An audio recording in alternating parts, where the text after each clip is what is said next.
A woman was wandering home from the bar. She just closed up for the night.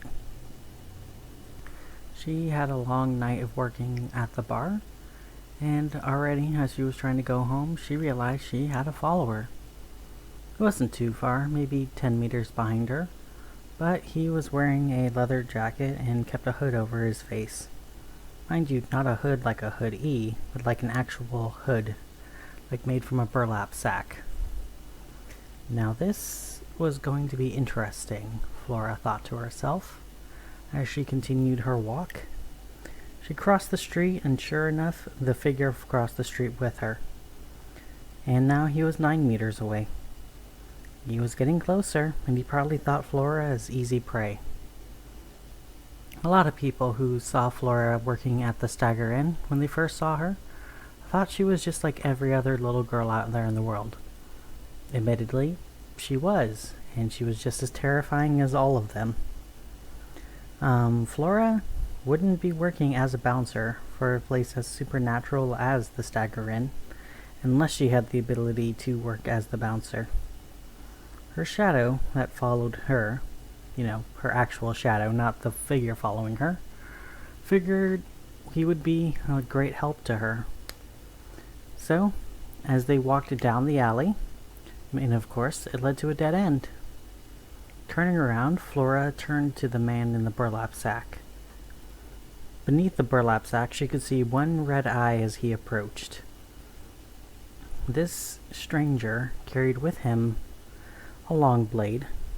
If it was somewhere between a long knife and a short sword. Either way, Flora knew it wasn't going to be a threat. Many people had come to threaten her before, and all had failed. "Oh no, mister, can't you just let me go home?" she asked him, knowing that he would just draw closer and closer. And sure enough, that's what he did. He drew closer and closer.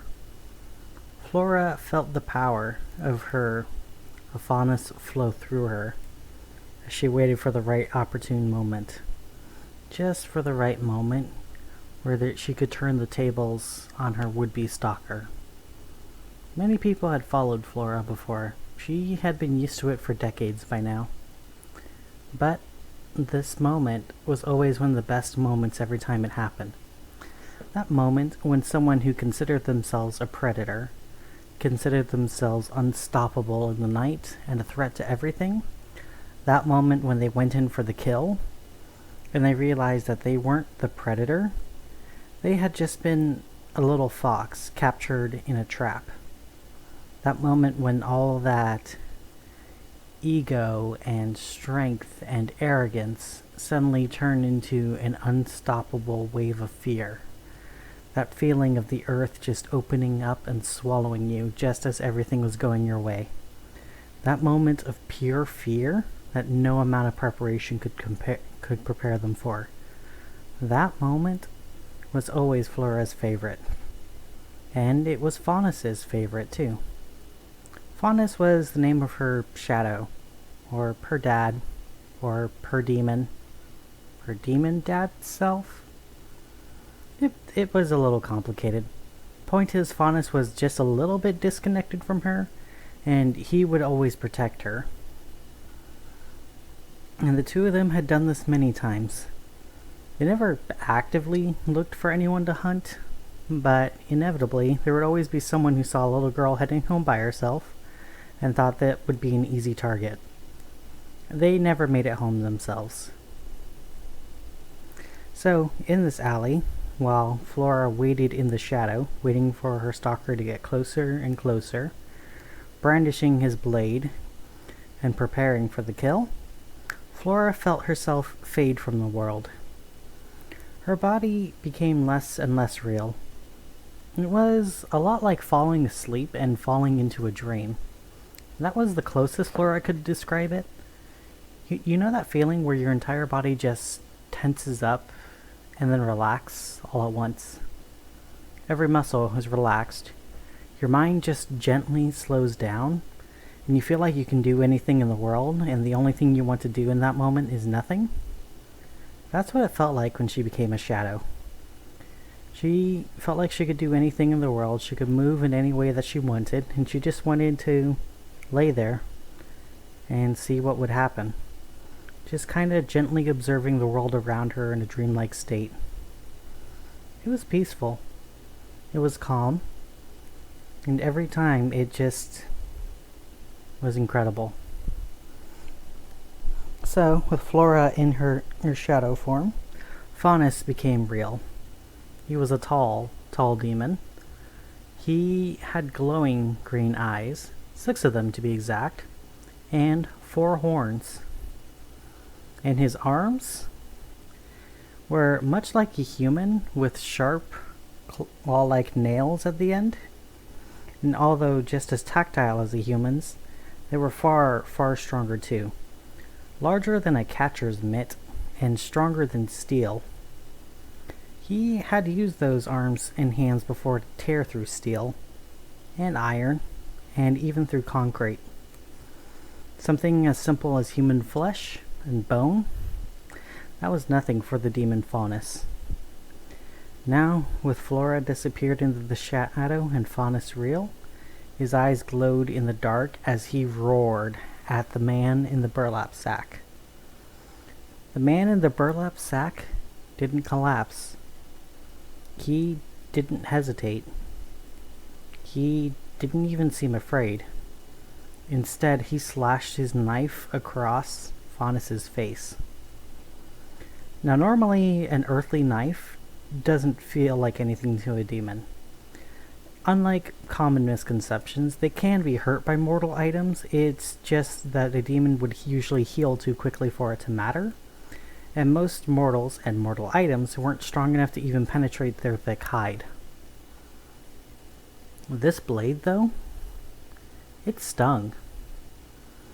It stung across Faunus's face as he began to feel his gray ichor drip from his slash.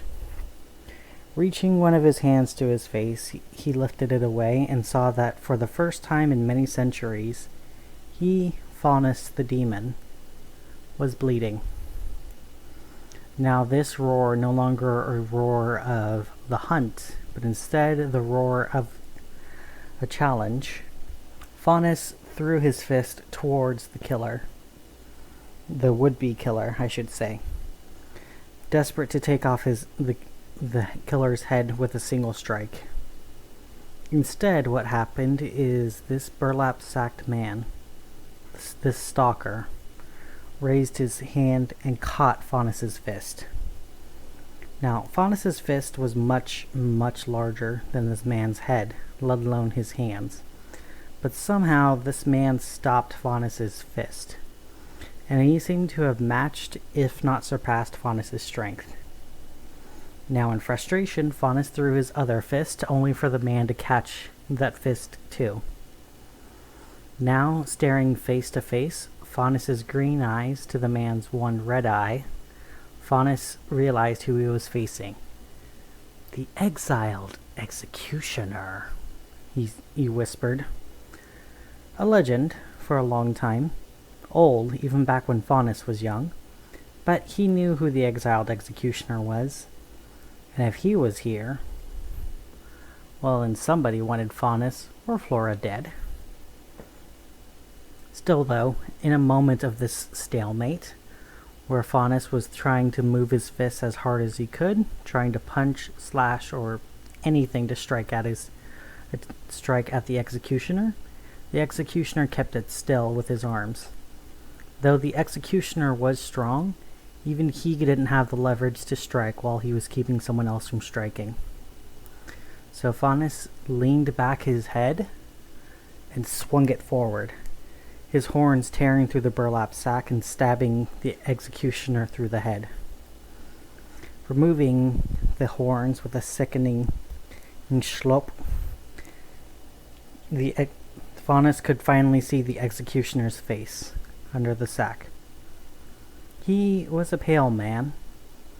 His hair had long since fallen out a long time ago, and his eyes were misshapen. One eye was very small, and the other was very enlarged, probably from centuries of being under that burlap sack.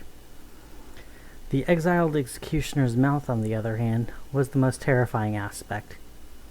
It betrayed no expression. No smile, no frustration, no smirk, no growl, no snarl. It looked like the executioner was bored of everything that was happening. And a bored beast was not a beast you wanted to be playing with very long. Trying a new tactic, Faunus pivoted on his hips. Pulling with one hand and pushing with the other, he managed to grab the executioner and throw him into the brick behind him. The executioner, now embedded into the cement and brick, stared at them for a moment, either in shock or just processing. Either way, Faunus began to run. Now, Faunus was a demon, and used to being the apex predator in most situations, but he was also from Pandemonium. And he knew in Pandemonium, when you faced something much stronger than you run, and you hoped it found something else before it found you. Still, even as he made it to the streets, he could hear the executioner pull himself from the wreckage and begin to make the stalking noise. Turning around, Faunus could see that even though it looked like the executioner was walking, he was somehow keeping up with the running demon's speed. So, Faunus continued his run, trying to figure out desperately how to stop the exiled executioner. He couldn't overpower him, he had already tried. He might be able to trick him with some magic, but he wouldn't be able to set anything up in time. The stagger inn was closed, so that wasn't an option. There was only one other opportunity that he knew of. Turning west towards the river, Faunus made his way to one of the many covered bridges in River City. Finally, making his way to the covered bridge, he saw that the exiled executioner was only 2 blocks away and gaining fast. Desperate and out of time, Faunus left his physical form and let Flora assume solid shape again. Now, Flora was in charge. Flora, she was in her shadow state, was living an essentially dreamlike state. She was mostly aware of what was going on. She was aware of it in the same way that you're aware of a dream as you're dreaming.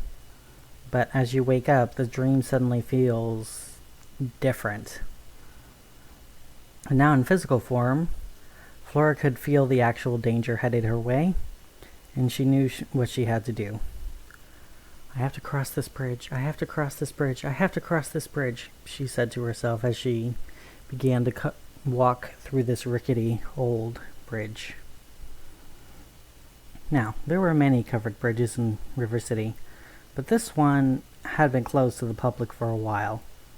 It had fallen on hard times and continued to just become more and more worn and more cobweb covered. It wasn't closed down because it wasn't liked. It wasn't closed down because it wasn't convenient. And it wasn't closed down because it was breaking down. It was closed down because it was cursed. Once upon a time, someone on this bridge, when he was heartbroken, decided to hang himself off this bridge. The thing was, it didn't kill him right away. And even though he hung for 3 days before he finally died of thirst. Not truly dying from his broken neck, and not truly dying from strangling. And people used that bridge every day of every hour. Many people saw him, but none ever spoke up, and none of them ever tried to cut him down. All assuming he was beyond help, and all refusing to help. Now, this spirit still waited at this bridge, waiting for someone to cross, just so that way he could have his vengeance upon them. His vengeance for not getting the chance to be saved. This ghostly figure would appear as a tall man, 8 feet tall to be exact, with the noose still around his neck, worn like a necktie. So, what Flora and Faunus hoped is if they could cross the bridge in time, they could summon the spirit of the hanged bridge, and then maybe, just maybe, the spirit would get in a fight with the exiled executioner. Two immortals in a fight would fight endlessly and quite possibly fight forever. That was the hope, at least. As Flora crossed the bridge, walking over broken boards and hearing the whispers of the hanged spirit behind her, she kept whispering to herself, "It's going to be okay, it's going to be okay, it's going to be okay." This wasn't a place Faunus could walk with her. He knew that if he tried to walk across this bridge, he wouldn't be allowed to leave. There was some obscure rule about demons crossing covered bridges, something he didn't fully understand, but he would have to trust his little girl to cross the bridge without him. Gotta cross this bridge, gotta cross this bridge, gotta cross this bridge. Flora made it just halfway across the covered bridge when the exiled executioner took his first steps onto the bridge. Sure enough, he walked without fear and he walked without hesitation. He truly had no idea what was on this bridge. As he walked further and further, getting closer and closer to Flora, mere steps away from safety, felt something grab her hand and pull her back. "No, no, no," she called, as it began to pull her further and further. But just before it pulled her to the exiled executioner, something stopped. A snap, and then she was able to pull her hand away. When she pulled it, she could see that her hand was wrapped in an old-fashioned rope. Turning around, she saw that in the middle of the covered bridge was the hanged ghost.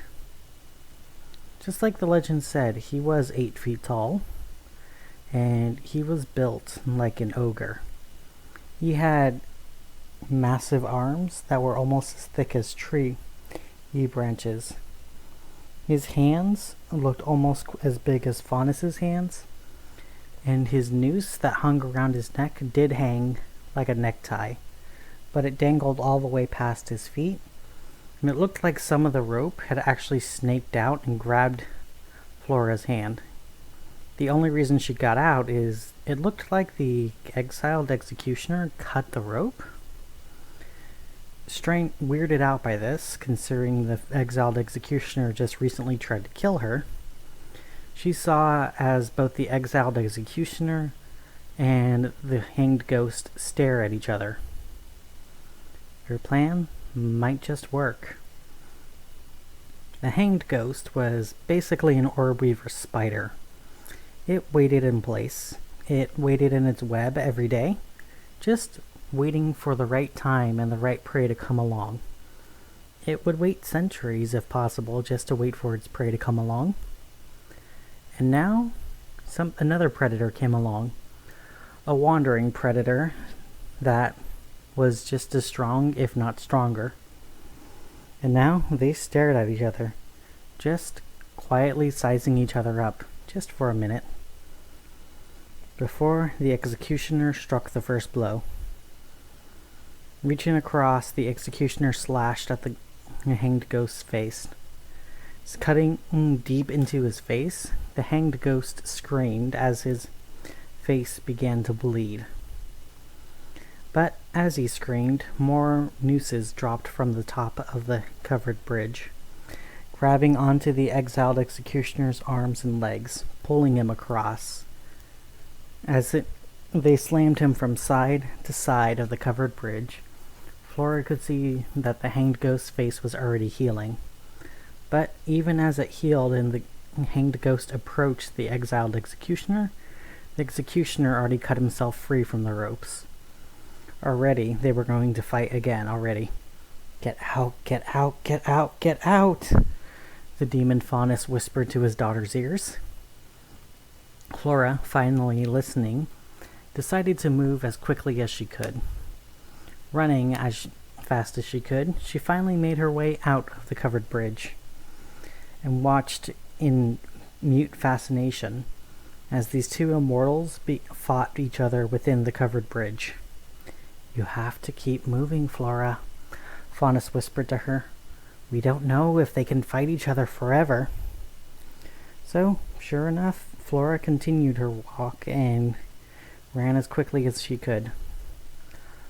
Faunus was right, technically. They truly couldn't fight forever, but eventually the exiled executioner did cut his way past the hanged ghost. It just took about 15 hours. But by the time he left, he had lost the trail on her and the demon Faunus. With no leads to go back on to, the exiled executioner began to walk home. But first, he decided he would visit his new friend, the hanged ghost, first. Readying his blade, a rare smile came across the executioner's face as he stepped into the lair of the hanged ghost, ready to go for a few more rounds. "And that's my story, Marceline," Flora explained to her favorite detective friend. Marceline, with her long hair and her black skirt, nodded as she wrote down what she could from this case. The exiled executioner was a common legend, especially amongst the witches, but having one actually being seen, that was a rare thing indeed. "And you're certain you don't know why he was following you?" Marceline asked Flora. She shook her head. "No, I don't know why he was after me or my daddy, but I don't know why he let me go either." Marceline shook her head. "I'm not sure either, but there has to be a reason for this case, and we will get to the end of it. Thank you for bringing it to me. Are you sure you're going to be safe?" Flora nodded. "I've not seen him since then. I think he gave up for now." And Marceline agreed. "Well, even if the exiled executioner did give up for now, that doesn't mean that the king did. And if the king's after you, well, then we're all in trouble," Marceline said, pouring a little extra hot cocoa for her little friend, and her father, and for herself. Thank you for listening to this legend. Just a little thing, bringing back the exiled executioner, Flora, and I thought it'd be cool to bring in the hanged ghost, because I wasn't sure when I was going to introduce him. But yeah, thank you for that, and have a good rest of your night. Happy, and most importantly, have a happy Halloween to everyone.